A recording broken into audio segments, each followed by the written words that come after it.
Tonight, a former Ardmore City Schools administrator is speaking out against his former employer. He says when he tried to discuss staff problems with the superintendent, he was moved to the sidelines and eventually told to quit or be fired. News 12's Marisa Sisk spoke with him today about what he says happened and why he is now going public. Ardmore native Chris Dvorak was hired as principal at Charles Evans Elementary in Ardmore last February.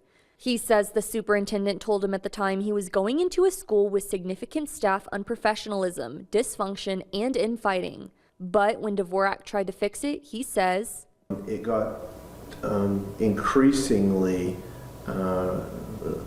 worse. Allegedly, this started when Dvorak's staff reportedly pushed back after he addressed things like their tardiness to work.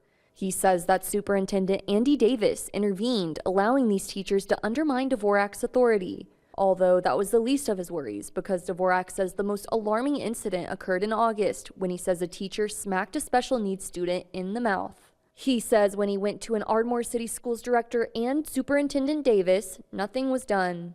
Dvorak says the same teacher committed 2 more offenses of student mistreatment during last school year, and the same 2 administrators protected the teacher from any disciplinary action. It's really scary to put him back into school.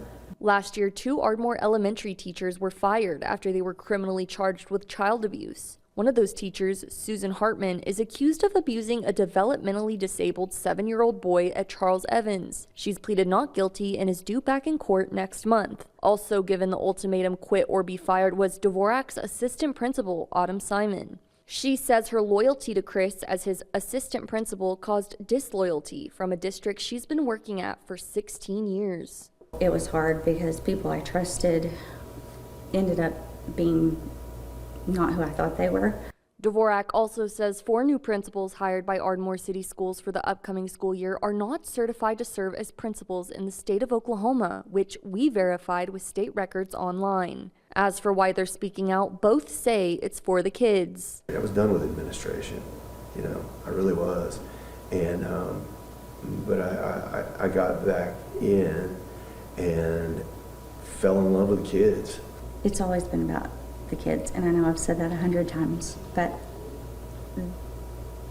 that's why I went into this. When we reached out to Ardmore City Schools for comment, they sent us this statement saying in part that allegations of this nature are investigated to their fullest extent and they prioritize a safe and welcoming environment for all students. In Ardmore, Marisa Sisk, News 12.